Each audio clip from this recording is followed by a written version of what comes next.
Private caregivers from Abbey Services, National Lager Day. Hey, it's Scott with Abbey Services. As you're aware, Abbey Services is a family-owned business. So there's a special place in my heart for other folks who have family-owned businesses.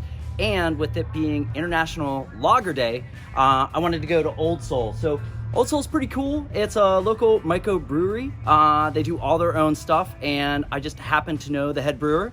Family-owned business. He and his father started it. So we're gonna go in. We're gonna see what goes down with brewing some beers, enjoy a lager, and talk about some of the things that they have going on. So I'm here with Nick Schmidt. He is the head brewer here at Old Soul, and it's pretty cool. They have a nice area here. There are different events, trivia on Tuesdays, live music. I would definitely recommend following them on Facebook so that you can see when things are happening and pick and choose where you're gonna be here. And then we're gonna go and check out behind the scenes and see what goes into producing the delicious beers, especially the lagers for International Lager Day. Very cool. All right, so we're behind the scenes at Old Soul with Nick Schmidt, the head brewer, and he's gonna sort of walk us through what goes into making a lager. So take it away, Nick. Well, the first thing that is important for lager is the Pilsner grain. We get that right from Germany. It's very important to us. It's like, you know, the most important part of, one of the most important parts of the beer, other than the water and the hops we use. We try to dry out our water with salts and whatnot to accentuate the hops. We would typically take our grain, mill it up in the grain mill. It's pretty much crushing it. It's malted barley. So what's happening is we're exposing the inside and getting all that malt out. We're gonna want that malt to convert to sugar later. We take that crushed barley and we throw it into this guy. This is our mash tun. And this is where the grain is gonna steep. Almost like oatmeal would be a good way. It's like an oatmeal consistency. And what's happening is that malt is converting into its sugar form known as maltose. Okay. Now we've created wort, W-O-R-T, German, means sweet water. And we pull that wort to the top. That's our boil kettle. Okay. We leave behind the grain and just pull the wort.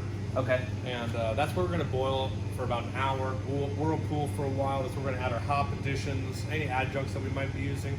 For a lager or pilsner, we're not going to use any adjuncts other than the hops. And then after all that boiling's done, we crash cool it. It's going from 212 degrees down to about 66 degrees, like that, through our plate chiller. And then we send it straight to a fermenter. That's where we're going to be pitching our, That's right. That's where we're going to be pitching our yeast. Lager yeast likes to, Lager yeast likes to ferment at a lower temperature than ale yeast. Okay.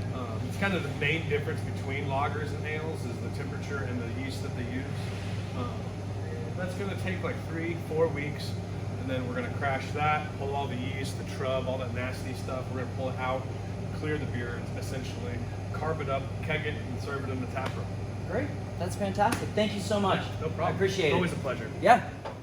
All right. So at that point, this is the end product, and I'm going to let Nick talk to us about the lager that they brew here in house, and also why you may not find too many lagers at some breweries. Right. So this is TCAL. We brew this one in house. TCAL stands for taking into consideration all lagers. I like that name because this lager is kind of a league of its own, and I'll tell you why in a minute.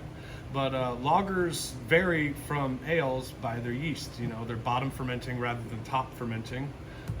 Ale is top fermenting, but mostly the way they differ is they take longer to ferment or attenuate. So on an ale fermentation, we could be talking 10-14 days, start to finish. Okay. And then with a lager fermentation, we're talking 21 days to a month plus. So that's why you don't see so many lagers, because they take longer, right. And I hate to say easier, but that really is. It's important to keep it moving. Well, fantastic. Time Nick, is money. Thanks for your time. All right. Happy Lager Day. Thank you. Cheers.